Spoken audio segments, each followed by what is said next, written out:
Lucas 6, 46 al 49. Estaremos predicando bajo el tema hoy, el señorío de Cristo. El señorío de Cristo. Y dice la palabra, se lee así. Jesús hace una pregunta. ¿Por qué me llamas Señor, Señor, y no hacéis lo que yo digo? Todo aquel que viene a mí y oye mis palabras y las hace, os indicaré a quien es semejante. Semejante es al hombre que al edificar una casa cavó y ahondó y puso el fundamento sobre la roca. Y cuando vino una inundación, el río dio con ímpetu contra aquella casa, pero no la pudo mover porque estaba fundada sobre la roca. Mas el colló y no hizo semejante es al hombre que edificó su casa sobre la tierra sin fundamento, contra la cual el río dio con ímpetu y luego cayó, y fue grande la ruina de aquella casa. La palabra del Señor está bendecida. El señorío de Cristo.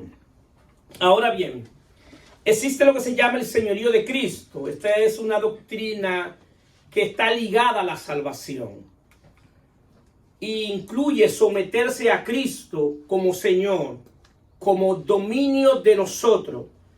E incluye hacer la voluntad de Cristo, hacer la voluntad de Dios.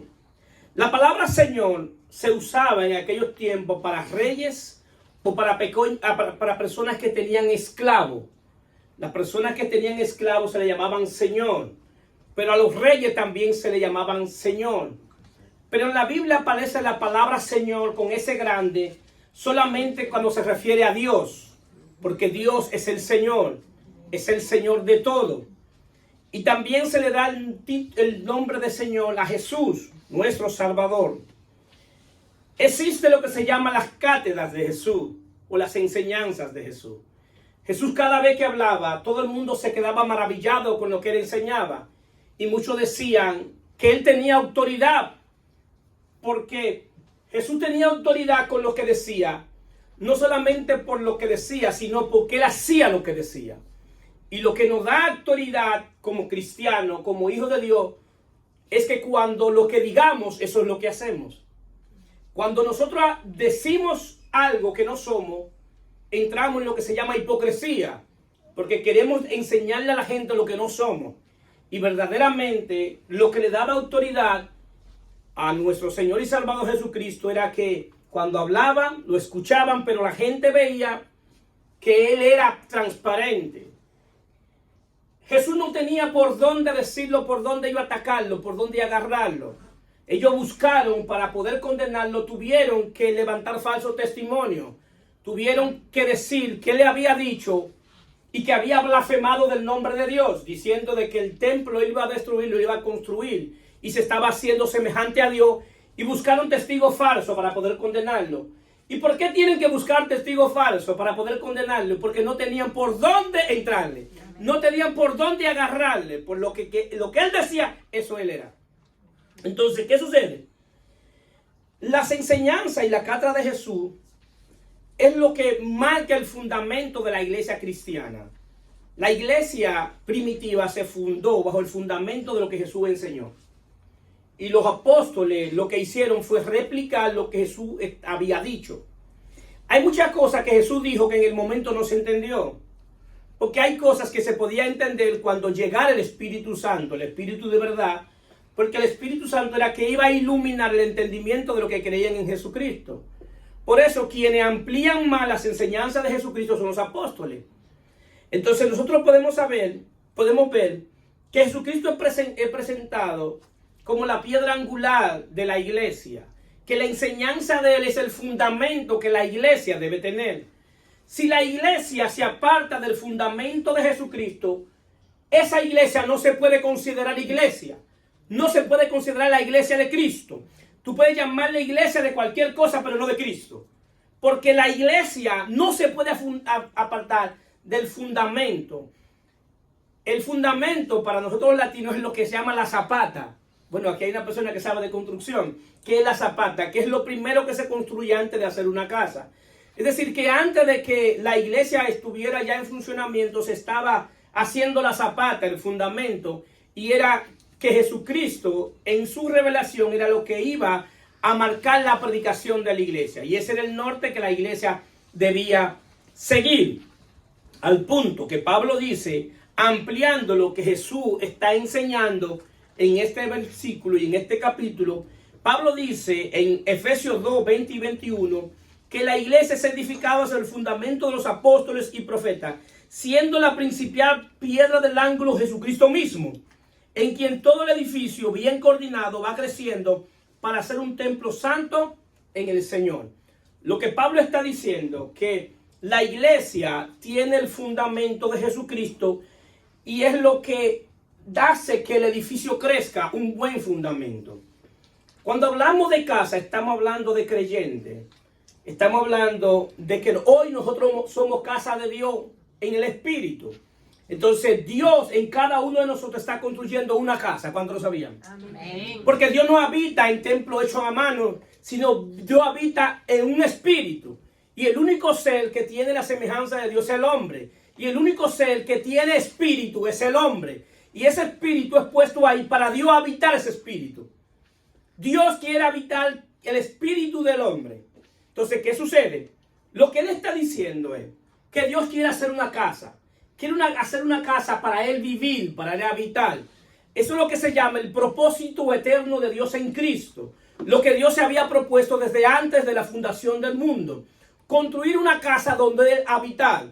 Por eso, cuando querían hacerle casa a Dios, David quería hacerle casa a Dios y no pudo hacerle casa a Dios. Y quien le hace casa a Dios es el Hijo, es Salomón. Lo que la Biblia está diciendo, que el único que puede hacer casa a Dios es el Hijo. Jesucristo es el único que puede hacerle casa a Dios. Y ahora por medio de la fe quiere hacer casa en cada uno de nosotros. Pero una casa debe iniciar por el fundamento, por el cimiento.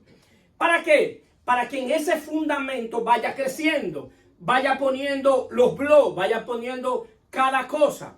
Pero aquí hay una palabra que se llama la piedra angular. La piedra angular es lo que le llaman la columna.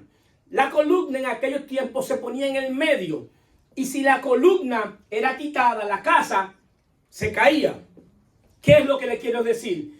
Que para que un creyente tenga un ser casa de Dios, primero tiene que tener un fundamento que es Jesucristo y debe tener una columna que también es Jesucristo. Amén. Si nosotros vemos cómo hoy la iglesia se ha desviado y muchas iglesias quizás comenzaron con un buen fundamento. Por ejemplo, como la iglesia de los Gálatas, que iniciaron con un buen fundamento.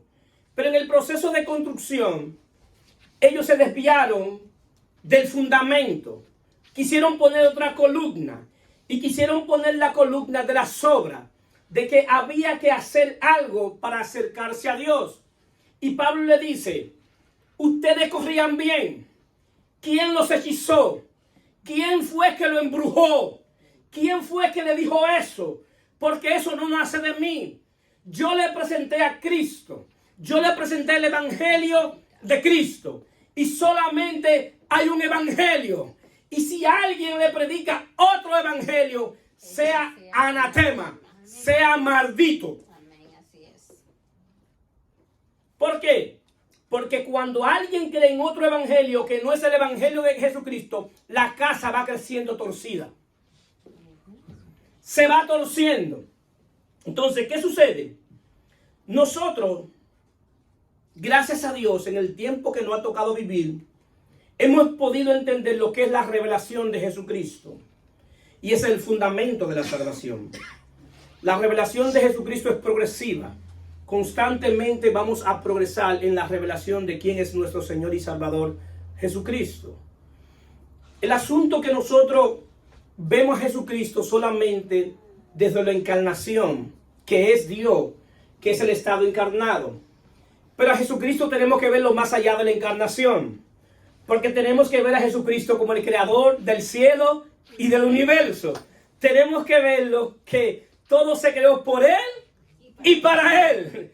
Tenemos que verlo que Él es el principio, que Él es el alfa, y el Omega, que Él es el Dios Todopoderoso.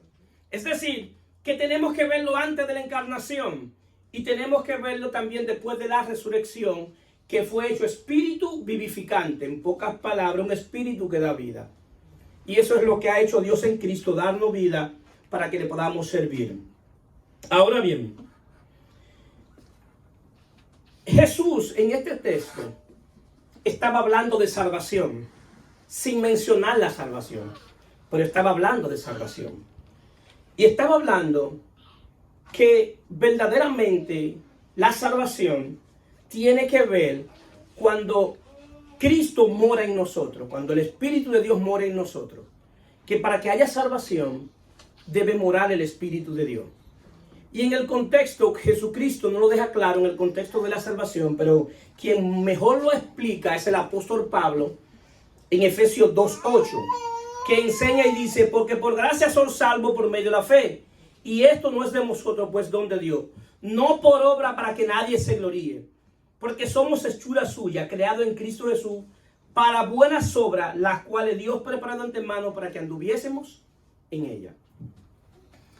Hay dos líneas de pensamiento, y es la línea de pensamiento de las obras y la línea de pensamiento de la salvación por gracia. Hay muchos que enseñan la salvación por obra.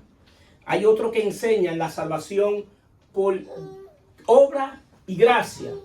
Pero Pablo enseña la salvación por pura, única y exclusivamente por gracia, por medio de la fe en Jesucristo. ¿Cuántos dicen amén? Amén. La salvación es un regalo de Dios y se obtiene por gracia, por medio a la fe. Cristo es más que suficiente para salvarnos. La suficiencia de Cristo. Si hay algo que está claro en las Sagradas Escrituras, es la suficiencia de Cristo para salvar. Todo aquel que le agregue algo a la salvación, lo que está diciendo que Cristo no es suficiente, que hay que añadirle algo. Y la Biblia enseña claramente que la fe en Jesucristo es poderoso para salvar al más pecador de los pecadores, al más perdido de los perdidos. La fe en Jesucristo es suficiente. Ahora bien, la gracia de Dios está manifestada en la muerte y la resurrección de Jesucristo. Y está manifestada para todo aquel que cree. La gracia no es exclusiva ni es excluyente. No es exclusiva para un grupito. Es para todo aquel que cree. Y está disponible para todo aquel que cree. Entonces la gracia se activa desde el mundo físico por medio a la fe. Pero esa fe tiene que tener una dirección. Y esa dirección es Jesucristo. Digan conmigo, Jesucristo. Jesucristo. Esa es la dirección, Jesucristo. El día que tú pongas tus ojos en Jesucristo, te aseguro como te aseguro que mi nombre es Ariel Peña, que tu vida va a cambiar. Amén. Que tu vida va a ser otra. Que la cosmovisión que tú vas a tener de la vida, de la muerte, de la existencia, de las posesiones materiales, del matrimonio, de la familia, van a cambiar. Así es. Porque va a cambiar nuestra cosmovisión. ¿Por qué? Porque nosotros nacemos siendo ciegos. Y el único que nos puede dar la vista es Jesucristo. Así es. Amén. Jesucristo ha venido a quitarnos la ceguera. Porque todos nosotros nacemos con una ceguera. Y la religión se aprovecha de esa ceguera. Se aprovecha de esa ceguera para enseñarnos cosas que no enseñan las Escrituras. Para enseñarnos cosas que no es la verdad de Dios en Jesucristo. Y esa ceguera va formando un carácter en nosotros. Va formando una fe. Va formando una fe que muchas veces es mentira. Y por eso entonces viene un asunto que cuando a alguien que no ha creído en la verdad, tú le atacas esa mentira, se ofende. ¿Por qué? Porque lo está ofendiendo a sí mismo. Se siente ofendido porque la fe forma parte de tu carácter. La palabra hace alianza con tu alma al punto de que se enlaza con tu alma, como un ancla.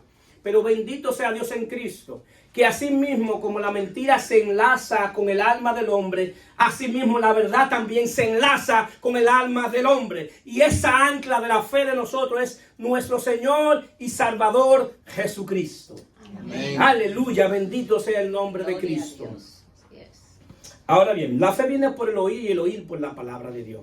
Es decir, que no es cualquier cosa. Por eso yo siempre aconsejo, cuando usted vaya a ponerle los oídos a algo, trate de ponerle los oídos a la verdad. Si usted sabe que eso no es verdad, no le preste atención, no le preste sus oídos, no le dedique tiempo a algo que usted sabe que no es la verdad. Entonces ponga la mirada en Jesucristo, en el autor y consumador de la fe, y escuche la palabra de verdad, la palabra de Dios. Ahora bien, Jesucristo es claro. Y me gusta de Jesucristo que Jesucristo no nos vendió un evangelio de caramelo. No nos vendió un evangelio donde todo es bien, donde no nos enfermamos, no tenemos crisis, no tenemos pruebas, no tenemos pérdidas, no tenemos bancarrota, no tenemos situaciones. Jesucristo no nos vendió ese evangelio. Ese evangelio no está en la Biblia. El que se lo predique, dígale que de dónde lo sacó, porque no está en la Biblia. Porque Jesucristo fue claro y está hablando aquí claro. Y está hablando, cuando habla de casa, está hablando de creyente. Está hablando de dos tipos de creyentes. Uno que edifica sobre la arena y otro que edifica sobre la roca. Entonces está hablando de que al creyente, al que ha creído en Jesucristo, como que el que no ha creído, le vienen situaciones difíciles. Aunque nosotros hemos creído, no nos exhibe de las situaciones que tiene la gente que está allá afuera, de la crisis, de los problemas. Por eso él habla de esto. Dice que descendió lluvia y vinieron ríos y soplaron viento y golpearon contra aquella casa. Eso lo habla Mateo del mismo texto. En Mateo 7, 24 y 27 habla del mismo cimiento. Es el mismo texto, pero Mateo lo abunda más. Entonces Jesús está diciendo que al creyente y al no creyente vienen situaciones. Vienen pérdidas. No me exhibe de malas situaciones, de experiencias traumáticas que vivamos. Es decir, que no es un evangelio de caramelo. No un evangelio de que poner a Dios como una billonera, que mientras más tú le entras dinero, más suena. No es un evangelio donde tú presentas a Dios como que Dios vive para cumplir tu propósito. Dios existe porque es Dios. Y Dios no te llamó para que tú cumplas tu propósito. Dios te llama para que tú cumplas el propósito de Él. Porque es el de Él. Porque el mío puede estar enlazado con mis deseos. Y yo seguir mi propósito. Y quizás mi deseo sea verme grande. Verme en una iglesia grande. Verme con muchos miembros. Con mucha gente, con mucho dinero. Con muchas cosas. Pero quizás ese es mi propósito, mi deseo. Y yo le llamo a mi deseo propósito. Pero cuando yo entendí que lo que nos debemos perseguir es el propósito de Dios en su Hijo Jesucristo. El propósito eterno de Dios en Cristo. Y el día que tú te topes con ese propósito, te darás cuenta que tu vida va a tener sentido. Amén. El hombre que camina viendo el propósito de Dios en Cristo es invencible. El hombre que camina con ese propósito en la cárcel puede decir, esta prisión ha redundado para bien. El hombre que tiene propósito dice, estoy preso de Jesucristo, Señor nuestro. No estoy preso de Nerón. Nerón, si tú pensaste que fuiste tú que me metiste preso, yo estoy preso por el bien del evangelio. Eso lo decía Pablo escribiéndole a la iglesia cuando estaba en la cárcel de las prisiones. Porque el hombre que entiende propósito es invencible. Ni la muerte, ni la enfermedad, ni la bancarrota, ni la soledad, nada puede vencerlo. Está firme, porque el propósito de Dios en Cristo es más poderoso que nosotros mismos. Aleluya. ¿Cuándo dicen amén? Amén, amén. Ok. Ahora bien, si las dos casas vienen viento, viene tempestad, ¿cuál es la diferencia de las dos casas? La diferencia es el fundamento que tenía cada casa. Creencia. Tu fe en Jesucristo. El asunto es que nosotros tenemos un mal concepto de fe. Inmediatamente tenemos una situación difícil. Le preguntamos a Dios y peleamos con Dios. ¿Por qué yo? ¿Por qué tú no haces esto? ¿Por qué tú no esto? Lo que pasa es que en Dios los procesos vienen para formar tu carácter, para formar la imagen de Cristo en cada uno de nosotros. El mejor escenario para conocer a Dios es en medio del proceso. El pueblo de Israel no iba a conocer a Dios en Canaán. El pueblo de Israel tenía que conocer a Dios en el desierto. El que crea que va a conocer a Dios en Canaán se equivocó. Porque a Dios se conoce en el desierto. Ese pueblo que estaba ahí no conocía a Dios de referencia, de oída. Por eso decía el Dios de nuestros padres. Al principio decía el Dios de nuestro padre. No lo veían ni siquiera como Dios de ellos mismos, sino el Dios de nuestros padres. ¿Por qué? Porque no conocían a Dios. Y cuando Dios llama a Moisés para sacarlo, le dice esta palabra a Moisés: saca a mi pueblo para que me conozcan y me adoren. El asunto es que nadie quiere adorar en el desierto. Todo el mundo quiere adorar en Canaán. En Canaán es fácil. Duro es en el desierto. Duro es cuando no hay agua. Duro es cuando no tenían agua. Que ellos tenían que clamar al Dios que diera agua. Y el Dios que daba agua le buscaba el agua. Ese es el Dios que nosotros le servimos. Porque el día que tú conozcas a Dios, lo vas a conocer tal cual es. Hay mucha gente que conocen a un Dios que es un Dios que está muy lejos de lo que es el Dios de la Biblia. Hay gente que habla de un Dios que yo le digo, ese no es el Dios de la Biblia. Porque el Dios de la Biblia se revela diferente. Y el Dios que se revela en la Biblia se revela conforme a su carácter. De justicia, amor, gracia, paciencia, misericordia y de juicio. Es un Dios justo y también de juicio.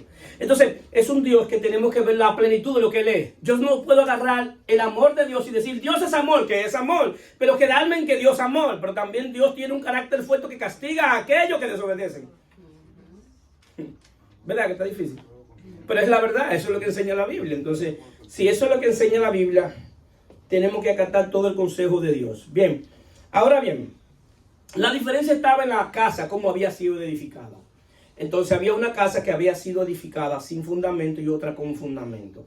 El asunto que para la casa que tiene fundamento es la que es edificada sobre la roca.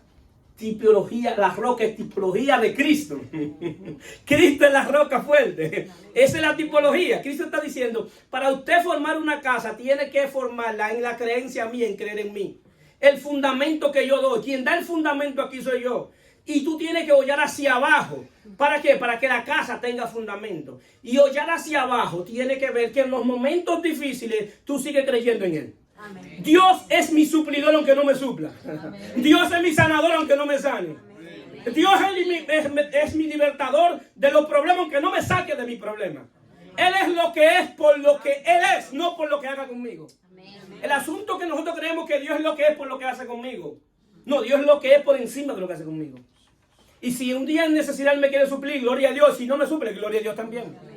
Ese es el asunto, que nosotros solamente queremos alabar a un Dios que nos da. Y estamos buscando a un Dios que extiende su mano, pero no buscamos su rostro. Es mejor buscar su rostro para que Él extienda su mano y no buscar su mano y nunca conocer su rostro. ¿Cómo te dicen amén? ¿Cuánto te decían amén? Lo que pasa es que la gente está buscando un Dios y es el evangelio del hombre y sus necesidades. ¿Cuál es el evangelio del hombre y sus necesidades? Un evangelio que centra a Dios en las necesidades del hombre.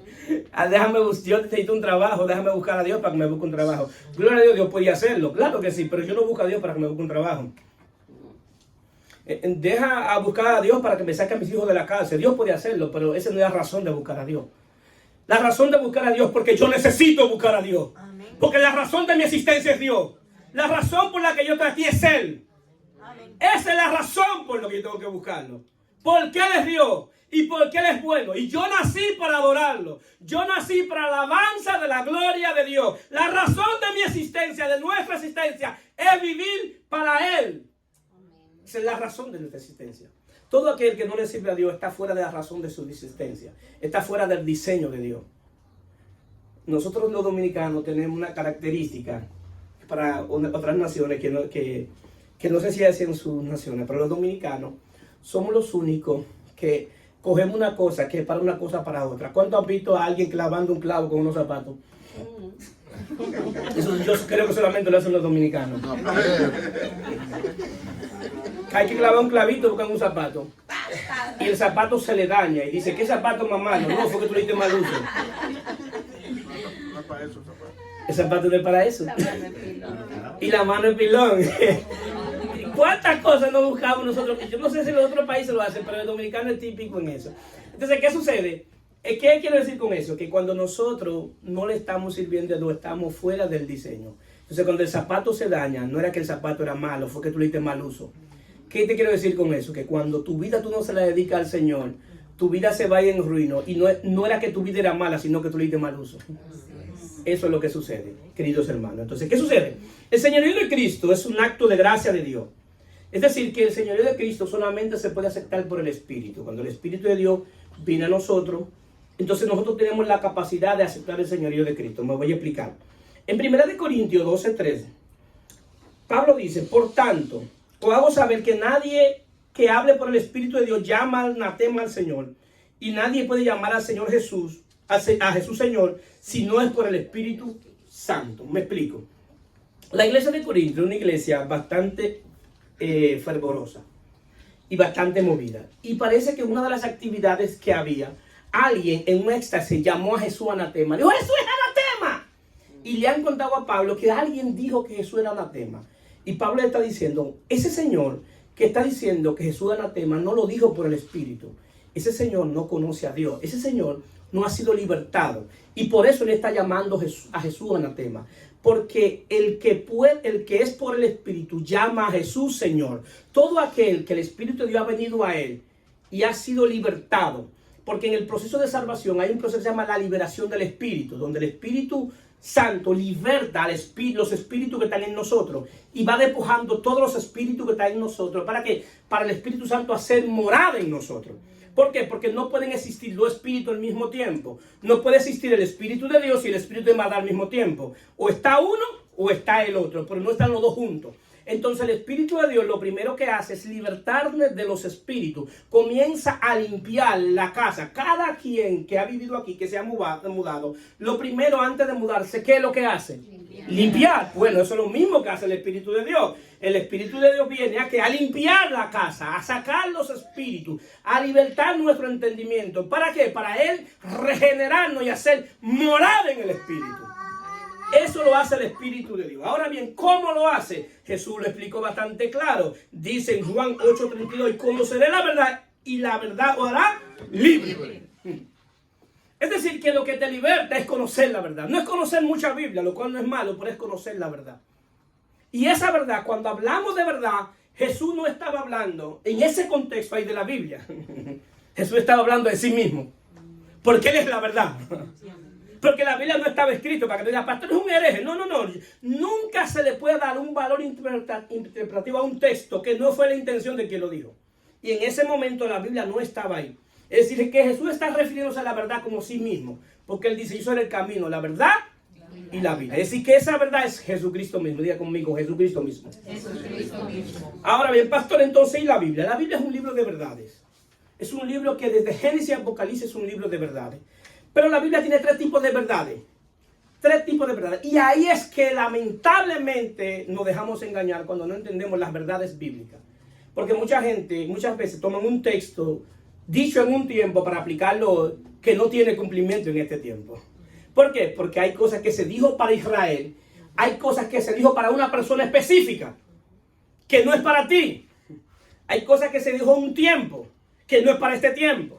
Entonces la Biblia tiene tres tipos de verdades. La primera verdad que tiene la Biblia es verdad eterna. ¿Qué es la verdad eterna? La verdad es cuando se refiere a lo que es Dios. Siempre ustedes van a ver a Dios como un Dios verdadero. Siempre, desde Génesis a Apocalipsis. Siempre lo van a ver como un Dios santo, desde Génesis a Apocalipsis. Siempre lo van a ver como un Dios justo, siempre. Eso se llama verdades eternas. Ahora bien, hay verdades que se llaman verdades históricas o verdades bíblicas. ¿Qué son las verdades históricas o las verdades bíblicas? Las verdades históricas fue cosas que Dios dijo en un tiempo para alguien, en un tiempo específico. Por ejemplo, una verdad histórica, bueno, cuando la gente pecaba, buscaba un cordero y lo ofrecía y era perdonado el pecado. ¿Bien? Ahora bien, ¿cuál de ustedes ha llevado un cordero para ser perdonado? Entonces eso no es una verdad para este tiempo. ¿Cuándo me están entendiendo? O sea, así mismo la Biblia está llena de verdades que fueron un tiempo ligada a la cultura, ligada al pueblo, ligada al tiempo y para una persona específica. Ahora bien, nosotros estamos en lo que se llama un nuevo pacto. En el nuevo pacto existe lo que se llama la verdad presente. La verdad presente es lo que se establecía y era lo que establecía un rey. Cuando un rey llegaba a un pueblo y ese rey vencía a otro reinado y él establecía su reinado, él tomaba un papel o un decreto y establecía: las verdades que se van a gobernar en este reino son esta.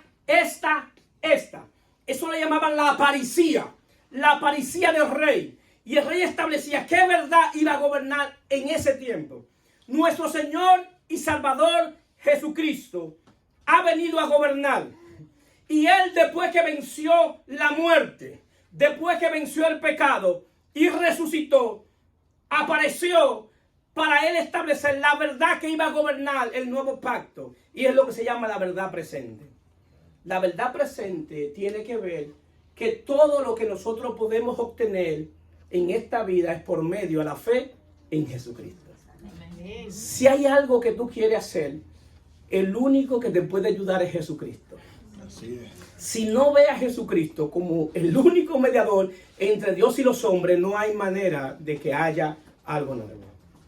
Es decir, que ahora la verdad presente tiene que ver con lo que Dios ha hecho en nuestro Señor y Salvador Jesucristo. Y eso es lo que, cuando Pedro predica su primera predicación, el día del Pentecostés, Pedro se levanta.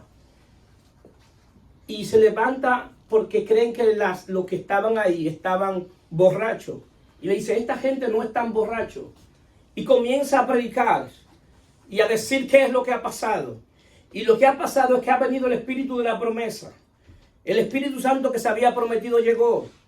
Y ese Espíritu iba a llegar después de que Jesucristo muriera y resucitara. Y ustedes han crucificado a Jesucristo. Han crucificado al Rey de Gloria. Ustedes, lo que lo condenan es no haber creído en Jesucristo. Y Pedro está condenando no por sus pecados, sino por no creer en Jesucristo. La verdad de este tiempo, que la condenación viene al hombre, es por no creer en Jesucristo. Y esta es la condenación, que la luz vino al mundo y el hombre amaron más las tinieblas que la luz, porque sus obras eran malas. Eso es lo que se llama la condena actual. Lo que te condena es no creer en Jesucristo. Pastor, entonces el pecado no me condena. El pecado no te condena en un sentido para vida eterna, para condenación eterna, porque ya Dios condenó a Jesucristo por tus pecados.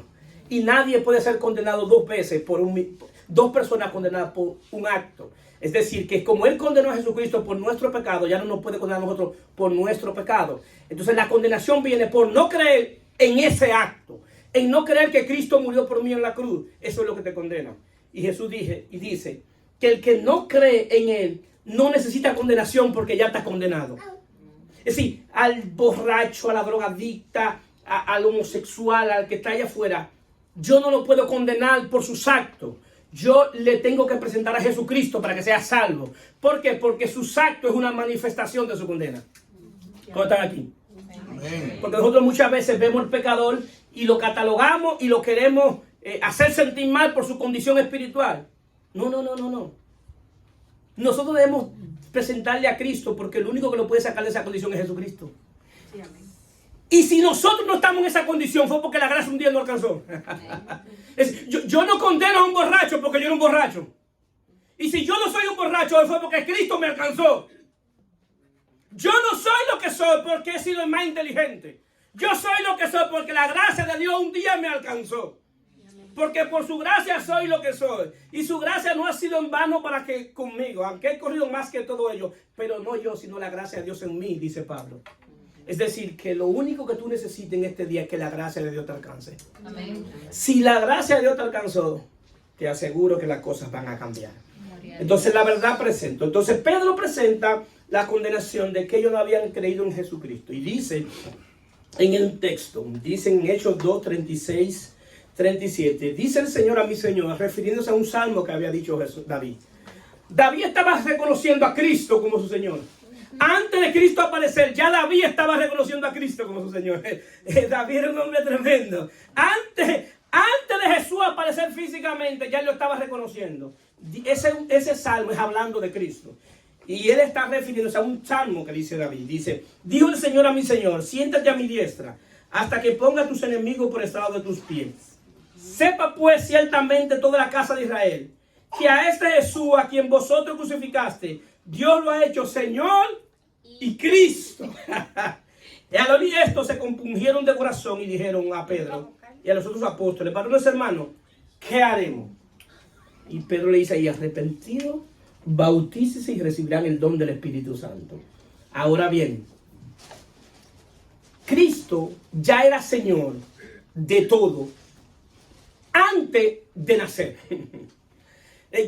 Cristo era Señor de todo porque Él es el Señor de la creación. Tanto de la vieja creación como de la nueva creación. Lo que pasa es que en la vieja creación Adán la echó a perder.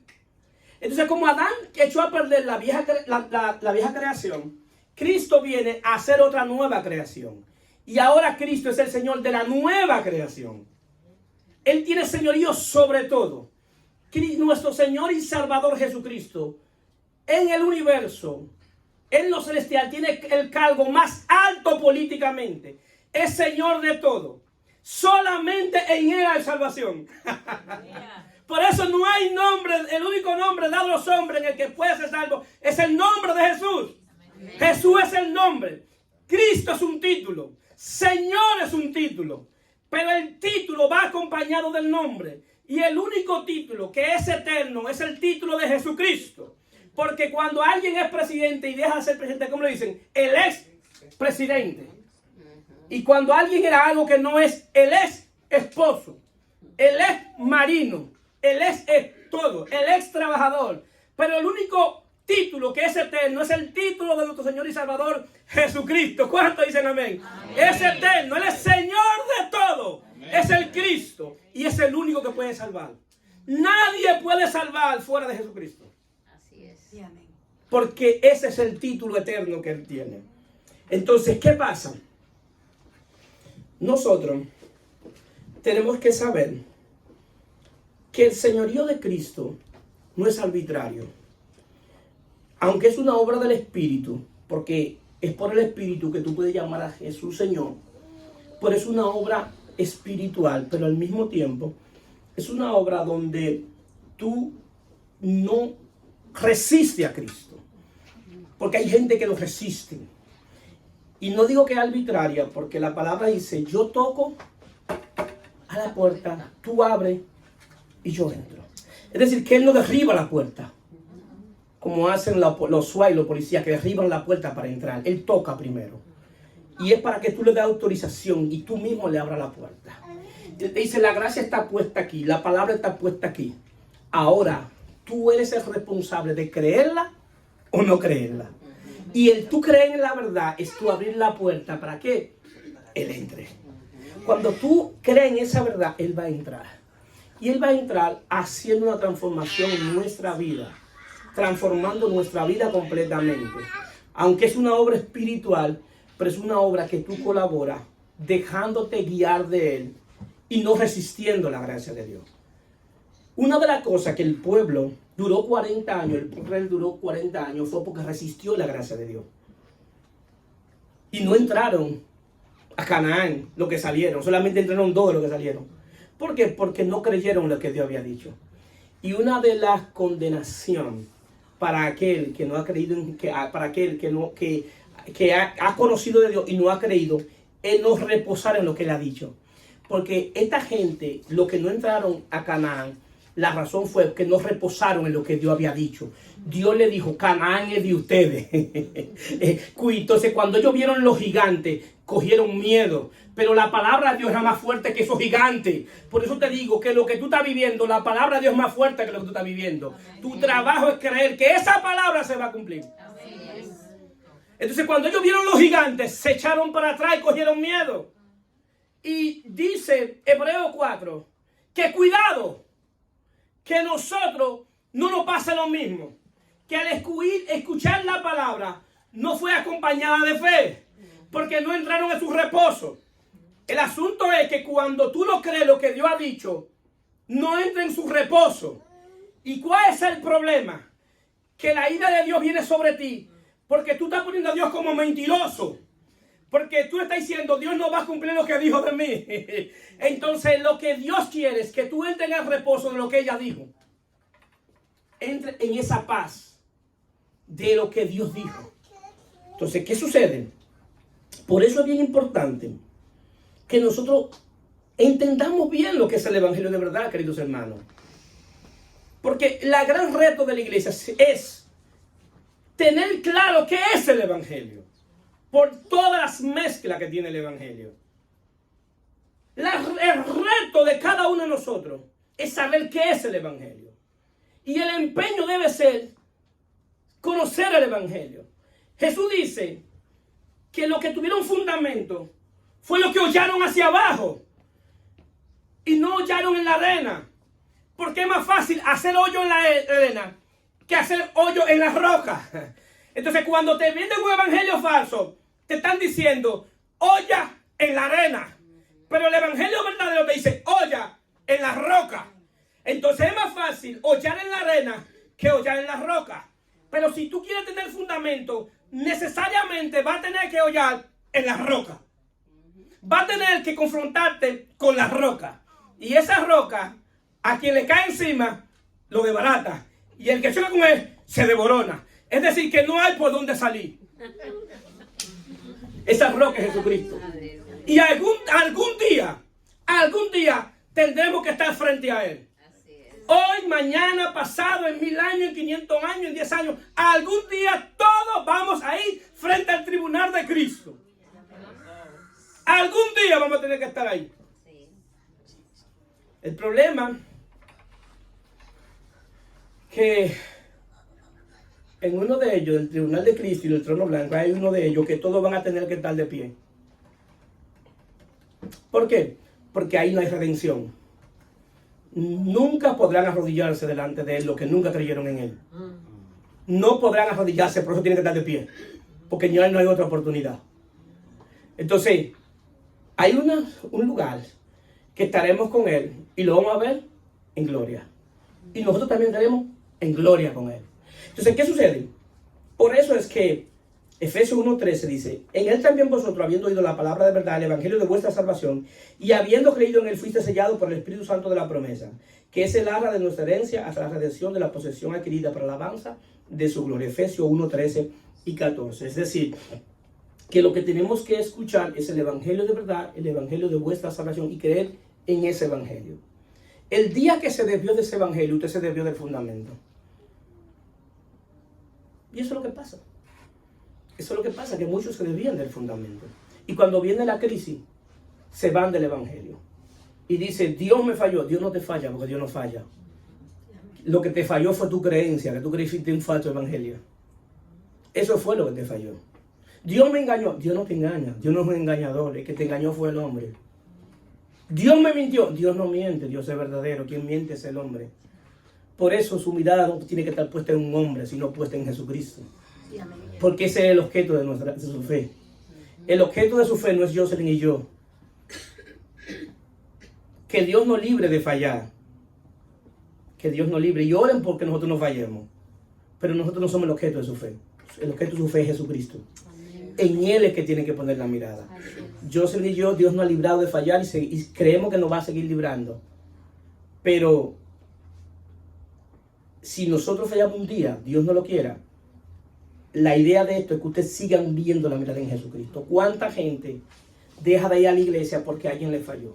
No, yo no voy a la iglesia por esto, y das un listado de las cosas que le hicieron. No fue Dios que te lo hizo, viejo. Fue el hombre. Es decir, que cuando tú has creído en Dios, has creído en el evangelio que tú crees, y te falla el hombre y te va de la iglesia, lo que tú me estás diciendo es que tú no has creído en Dios, tú creíste en el hombre. Y como el hombre te falló, tu fe falló. Pero como yo sé que mi Cristo no me falla, mi fe en Él no va a fallar. Porque esa no me falla. Entonces, ¿qué sucede? Es el evangelio de verdad. Nosotros tenemos, gracias a Dios, el ayudador, que es el Paracleto, el Espíritu Santo, que le llaman Paracleto. Y la vida de aquellos que han sido salvados en Cristo es una vida para modelar a Cristo, para que la gente vea a Cristo a través de nosotros. Si alguien me dice a mí que es salvo y no modela la vida de Cristo, yo le voy a decir: vamos nuevamente a formular tu teología de lo que es la salvación. Siéntate y yo te voy a explicar lo que es la salvación. Porque si tu vida no modela a Cristo, entonces yo quiero saber dónde está Cristo. Y la palabra dice que somos fortalecidos por la fe para que habite Cristo en vuestros corazones. Es decir, que ahora cada día más debe haber una transformación continua y constante. No a la misma velocidad con cada uno, pero siempre hay una progreso. Cada día algo tiene que cambiar, algo tiene que cambiar. Y en la vida, como en toda nuestra vida como en la iglesia, de matrimonio, de pareja, de hermano, tiene que haber un cambio. Porque eso es lo que hace el Dios cuando viene a nosotros, a cambiar nuestra vida. Y el evangelio, verdaderamente, y lo que es la salvación, es Cristo viviendo su vida a través de nosotros. Esa es la salvación. Ese es el concepto de la salvación. Si han desviado el concepto de la salvación, no ha sido la Biblia. Porque el Espíritu Santo viene a ser a Cristo real en nuestra vida. ¿Para qué? Para que mostremos a Cristo, para que la gente vea al Dios invisible a través de nosotros. El Dios invisible se ha hecho visible 2 veces. Cuando apareció físicamente en la encarnación y cuando se fundó la iglesia. Porque la iglesia es que hace a Dios visible. La gente va a ver a Dios como es cuando vea nuestro comportamiento. Si nuestro comportamiento, que decimos que somos cristianos, es un comportamiento de impío, la gente va a ver a Dios como un Dios impío. Entonces, ¿qué sucede? Nuestro comportamiento tiene que ser conforme a la naturaleza que tenemos. Y la naturaleza de Cristo, la naturaleza de Dios. Entonces, el señorío de Cristo tiene que ver con someterse a su voluntad, a su palabra, a su enseñanza. El eje de la vida cristiana es aceptar el señorío de Cristo. Lo que pasa es, mucha gente dice, Jesús es mi Salvador. Claro que sí, porque Él es el Salvador. Pero no se puede desligar a Jesús Salvador como tu Señor. Es decir, que el señorío de Cristo y la salvación van de la mano. Bíblicamente hablando, para hablar de salvación, tiene que tener el señorío de Cristo. ¿Y qué tiene que ver con el señorío de Cristo? Que ya yo no me ciño, sino que me ciñe otro. Esa es la parte más difícil. La parte más difícil es yo dejar que me ciñan. Porque lo que nosotros más valoramos es la libre albedrío que nos dio. Esa es la parte más difícil. Yo despojarme de mi voluntad para hacer tu voluntad. Y dice la palabra, y por todo murió para los que viven, ya no viva para sí, sino por aquel que murió y resucitó por ellos. Los que son salvos son los que viven para Él. Y vivir para Él es aceptar su señorío. Es que es tu señorío, que Él te señoree, que tiene señoriti. Así que es en inglés. Así es. ¿No es así? Entonces tiene autoridad, tiene dominio de tu vida. De que cada cosa que tú vayas a hacer tiene que consultarlo. Esa es tu voluntad. Porque el problema es que nosotros muchas veces estamos haciendo nuestra voluntad y nos va mal y decimos, Señor, tú no me estás haciendo esto, no me estás ayudando. Lo que pasa es que tú no estás haciendo mi voluntad, tú estás haciendo la tuya. Y si tú haces tu voluntad, tú me estás diciendo que yo no soy tu Señor. Yo voy a ser tu Señor cuando tú hagas mi voluntad. Y para yo hacer tu voluntad, tengo que conocer tu voluntad. Y para conocer tu voluntad, tengo que consultarte cuál es tu voluntad. ¿Por qué? Porque yo sé de hoy, pero no sé de mañana.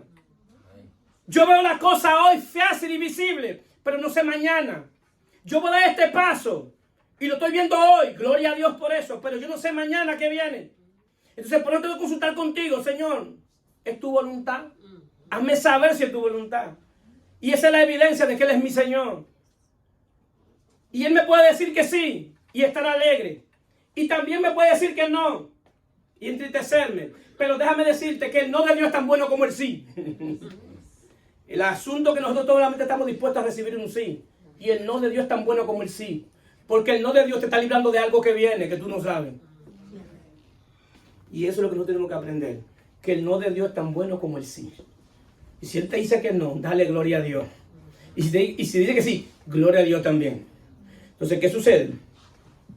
Con eso tiene que ver el señorío. Que yo no hago lo que yo quiero, sino que hago lo que Dios me dirija. Porque los que son guiados por el Espíritu, los hijos de Dios son guiados por el Espíritu de Dios.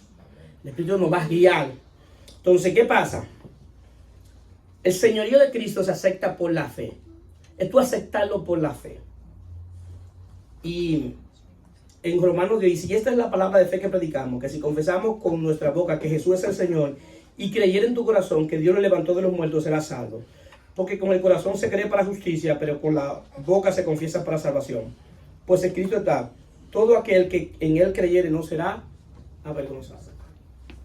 Todo aquel que creyere en Él no será avergonzado. Y tiene que ver, este texto tiene que ver, se ha interpretado mala manera ese texto. Y no voy a entrar en el debate de la interpretación ahora, porque es muy largo, pero tiene que ver que todos los que estamos aquí creemos que hay un Dios, ¿verdad? Pero no basta creer que hay un Dios para ser salvo. Es creer en Jesucristo lo que te da la salvación. Y después de la cruz, el único medio de salvación que tiene el hombre es Jesucristo. Y es creerlo en tu corazón y confesarlo. Es creer más allá de la fe simple o la fe primaria, que es creer que hay un Dios, porque todos creen, la gran mayoría cree que hay un Dios. Es verlo a Él como tu Señor y Salvador. Es verlo a Él, que fuera de Él no hay salvación. Y que Él vino